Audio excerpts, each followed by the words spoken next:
Hello everybody and welcome to a video from Tim at Planet Corydoras and the other Planet groups, including Planet Koi, our new release group. In today's video I'm going to be discussing how I have created a indoor, I'm going to say quarantine pond and grow on pond, but also in the future it may well be used for keeping some other species in it as well. So I started this build around about 3 years ago, which is a very long time, but basically we have some stables and we decided to use some of that space to put it into a large QT for my koi and grow on as well. I was fed up with getting new fish which introduced different parasites and diseases to the pond, so I decided we needed one like this and it could be used for other things in the future. So first of all, I set about making a timber frame. A lot of people will probably initially say this might not be strong enough, but I'm going to be fiberglassing it. You'll see that later on in the video. So important to me was how this would all be set up. So first of all, we would have a wooden board frame using plyboard. This would make it very strong, and then in each of the corners and the sides I would use arris rails to give extra strength, but also to give a rounded effect so that when the pond is fully going, it will encourage any sort of debris and detritus to roll down towards the centre of the pond, where you'll find a bottom drain, which you'll see shortly in the next picture. This took a lot of effort to get the angles all right to make everything fit quite flush. Here's sort of the completed part of the build now. You can see the bottom drain in the centre, and that's where all the water will be taken out and then plumbed through to the filter systems. You can see the arris rails, and you can also see that I have a nice window also at the front there as well under construction. I wanted to utilise this as a bit of a test for me. In the future I want to do my main pond with a window, so this was to see if I was able to build it together. You can see how strong the pond would be. It would probably be fine with a liner, but I wanted to still be sure that we get a good strong build, and I wanted to use fiberglass as well to get to know the material and how it all works and is put together. Just going to go through a few shots now, different angles. You can see how I've got a filter in place on this one at the back. We'll go into that more in details in the future, just sort of trying it out. We then made sure that we insulated it. You can see kingspan in different places underneath and in the walls as well, just to keep it nice and warm. Any gaps were filled up with insulation foam, as you can see here. Have an overflow built in, so no spillages and a continuous turnaround. Fiberglassing a 2,000 litre grow out. First cut. Let's see how we go, how sticky we get. This is what's going to be fiberglassed.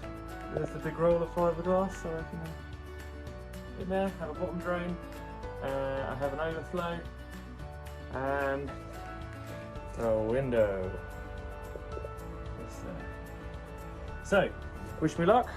I'll put it on time lapse and let's see what happens.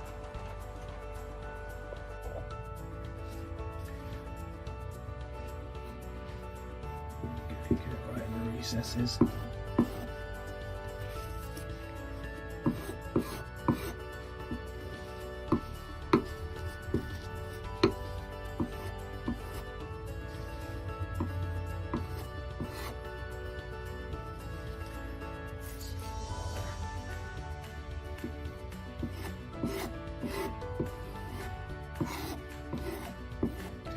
There you go. And so in about half an hour or so it'll be ready to give it a little bit of a sand down, but that'll make it much smoother and nicer. No air bubbles hopefully to form for the fiberglass. So good little spot check, that one.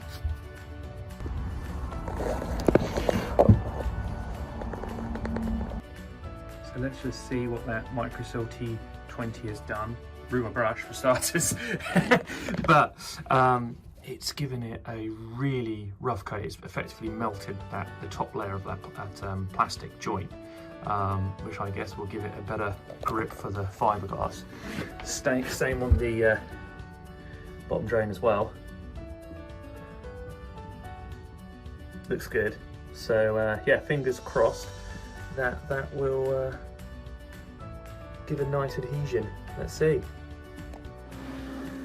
Okay, so now it's time to get proper fiberglassing. It's all about setup for this material. So make sure you have all the strands cut to the right size and laid out for you, easy to get hold of. That is important because this stuff is messy. You don't want to be cutting this all up as you're going, and you have a time against you as well, as it will set and go off as well with a chemical reaction. Here I am just currently mixing the resin up.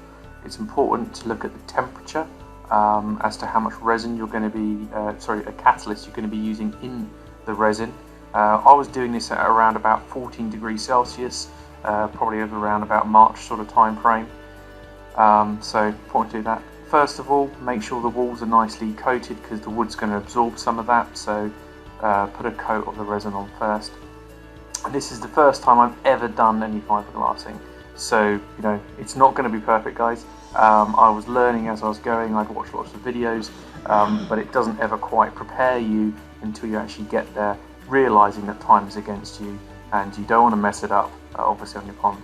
What I would say is make sure you absolutely overload the fibre to make sure it's fully saturated.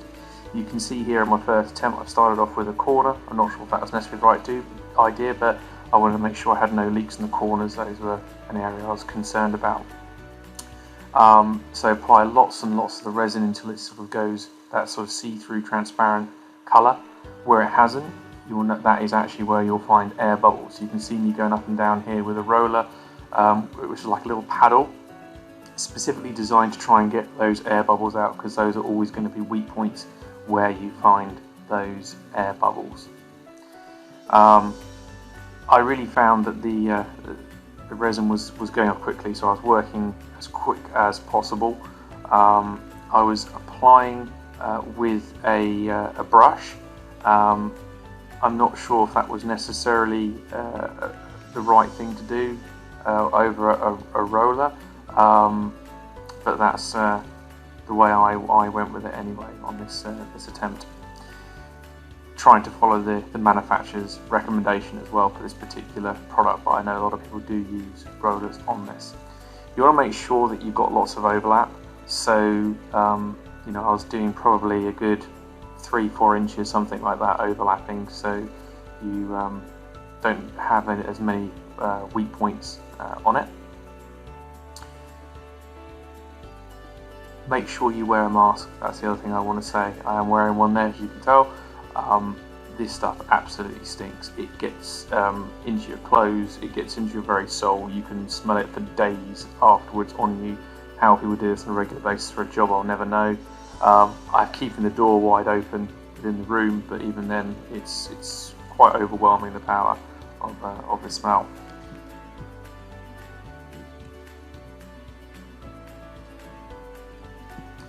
Just mixing up a second dose of the resin, again trying to learn from the last one as to how it's gone and how much catalyst to put in. It's the catalyst which is particularly the dangerous stuff, and you don't want to get in your eyes, that is for sure. Wear old clothes is another big thing. These clothes were ruined afterwards, including my shoes. I wore old shoes, and you can see later on they pretty much fall apart. It's fully lined now, 2 coats, and I've also done some tissue as well. It was flipping difficult, there's no getting away from it, how quickly you have to work with the stuff. You can see that I've got a few bubbles in places. Obviously I missed as I was getting a bit tired as it took me so long. What I have found going around and looking at it very closely is that because I did 2 layers where maybe I've been a bit dodgy in one place, the second layer has either encapsulated that issue, or the other way around, problem with the first layer, second layer has sorted it out. So feeling comfortable, it's watertight. It ain't pretty, I'll give you that, My only real concern has been the window. I really could not get it to bend around the angle nicely, so I was getting a lot of air bubbles there. Hopefully though, where the air bubbles are is where the window's going to go, and that will be filled up full of some CT1, which should stop any leak coming from that area, but we'll see. I'm now going to put a flow coat over the top of it to put it all black, see what that then looks like. Hopefully give a little bit more waterproofing as well. So yeah, I'm happy that it's good, but not maybe happy how it looks. That's how I would say it. Practice with this stuff obviously makes perfect, as I guessed it would. And this is really a practice before I do a proper big pond. See how well I can do it. And I have learned a heck of a lot from this one. So yeah, it was fun, tiring, a challenge, hopefully, and waterproof is what I was looking for. Thanks so much. I'll now carry on with the next step. Okay, so here you see a picture of the window and how messy it was. The window was by far the hardest thing to do. I had to do a lot of sanding and cutting to get it down to a smooth sort of level. Here's sort of the finished result on the rest of the pond. And now I'm moving on to the, what's called the gel coat or the flow coat. I've gone with black. Others may say different colours, but as far as I'm concerned, over about 6 months, it gets so caked on algae and so forth. I just thought black is the best way to go. Otherwise you don't want to see bits of colours all over the place. I think it just messes with you. So with this, again, the recommendation from the manufacturer of my particular product said use a brush. Speaking to a lot of people since, they really said this is a roller job, but that's just the way I was advised by the manufacturer. Probably in hindsight, next time I would use a roller again. This stuff was much nicer to utilise rather than the actual fiberglass stuff. You can see that much better as to what's going on. You don't have the sort of bubbling problems that you do because you're not applying obviously down the matting on this coating. But still, you know, apply lots of it, I would say. That was again another key. I really tried to take my time and look as to what was going on in the areas which I had done a couple of minutes beforehand. Again, this stuff goes off pretty quick as well, so pay close attention. Don't paint yourself into a corner. It's always a good one to remember as well.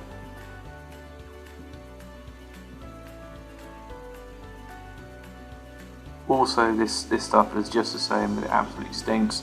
Not a lot of fun to deal with from that point of view. And again, you're going to get it all over you and covered, so wear the old clothes and wear the mask. One point is I use gloves, and my gloves were absolutely ruined and caked in the stuff. Don't expect to get those back in one piece, that is for sure. I paid close attention to the windows. This is again a place I was very concerned for a leak, so I really made sure it was quite caked on in that area. Probably went a bit too far onto some of the wood, but that's where it goes.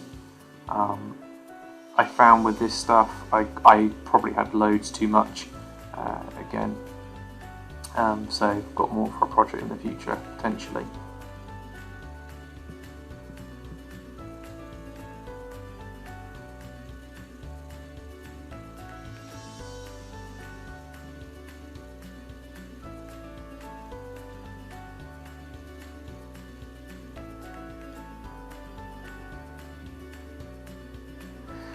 And it's difficult to get the camera angle in, and you can't really adjust the camera once you're actually working with the material as well. So I'm afraid this is the shots that we got, and yes, I am going that grey, unbelievable. Okay, now we've done the top flow coat or gel coat and sanded all those little rough patches.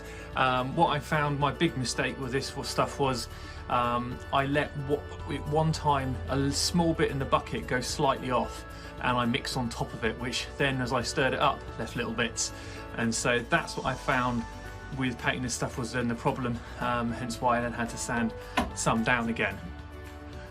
So that's my quick tip for you guys, is to make sure you have a clean bucket out when you're doing the second round of gel coat.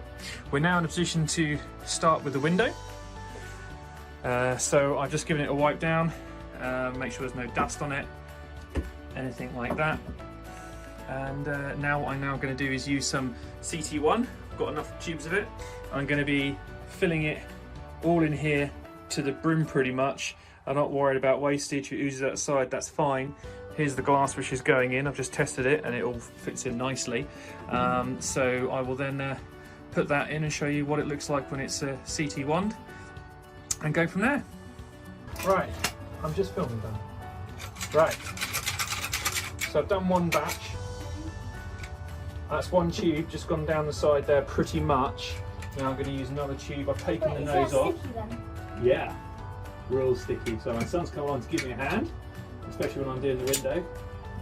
So the first round, I'm trying to get it right into the corner because I'll be honest, my fiberglassing wasn't great.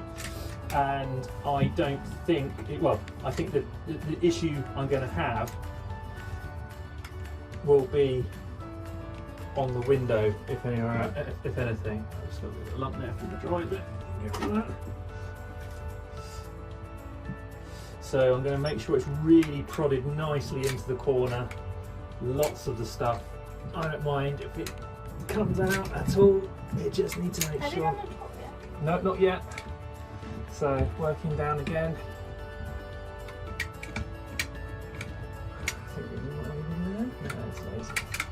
Come on. Gun's failing. There we go. I've had this gun for about 20 years. Look at that. Beautiful. It looks good, isn't it? But you don't want to touch it. That's why I'm wearing gloves. Sticky tar. It is just like sticky tar. You're right. Bang on. Okay, now we're going to do the top over here. Sorry if the camera can't see this.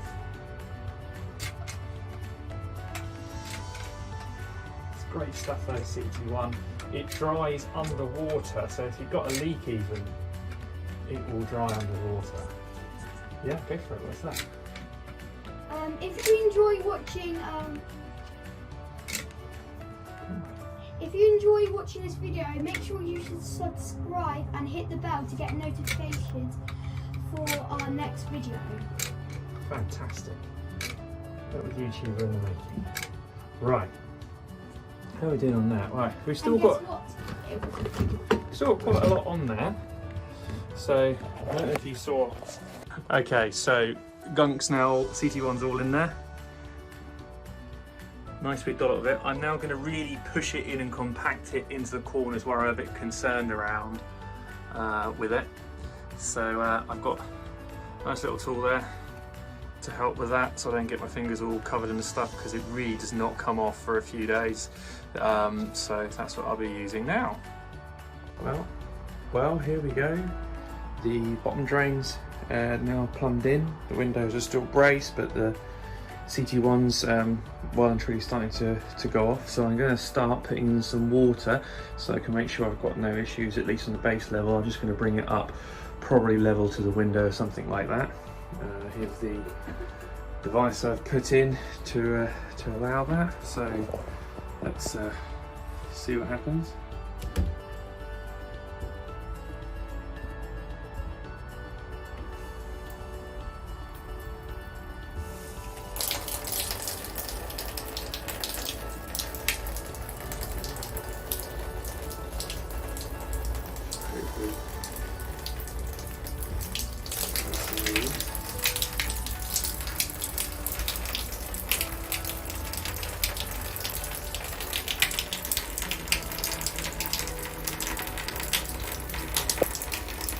So this will give a good also wash out of the tank as well. I'm not planning on keeping this water in here.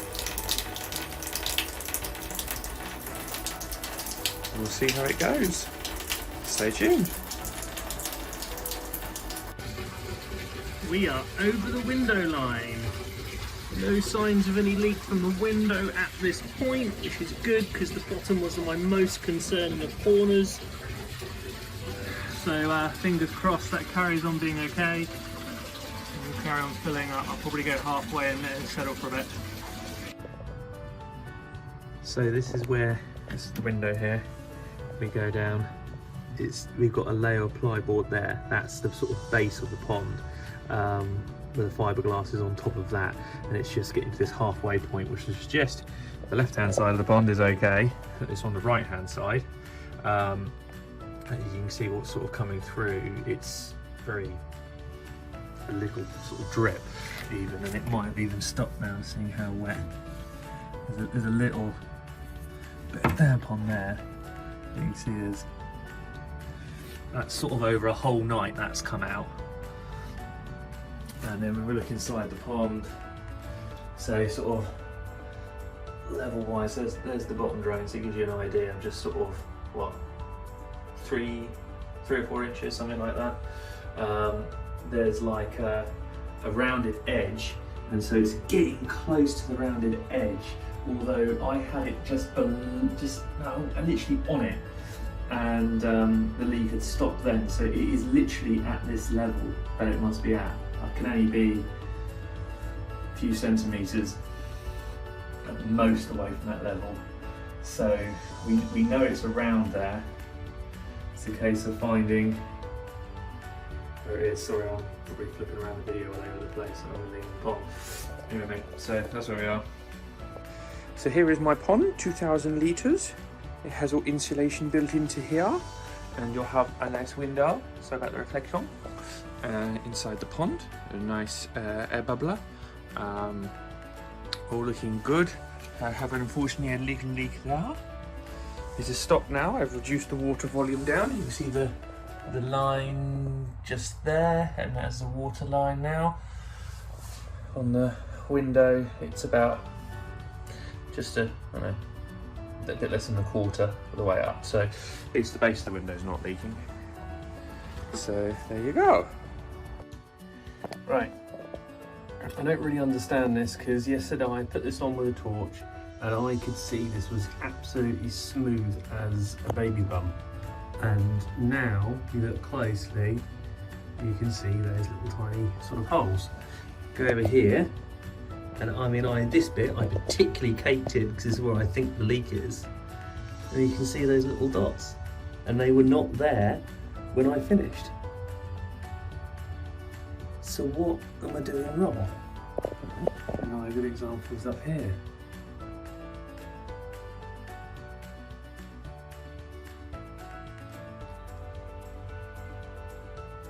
Answers on the postcard. Okay, so after a lot of messing around, I eventually found I had 2 leaks within the pond. One was at the base of the right hand side, which I was managed to fix quite easily with a bit of CT1. Then this leak at the far end as well, which was in the corner and about halfway up. Took a long time for me to locate exactly where it was. I did another coat of fiberglass and that didn't resolve it. And then I actually went and did another gel coat over the top of it, and that still didn't work. And then the second gel coat, when I used a roller, that resolved it and allowed me to fill up the pond and get it completed. It was a mission, the fiberglass. There's no 2 ways around it. It's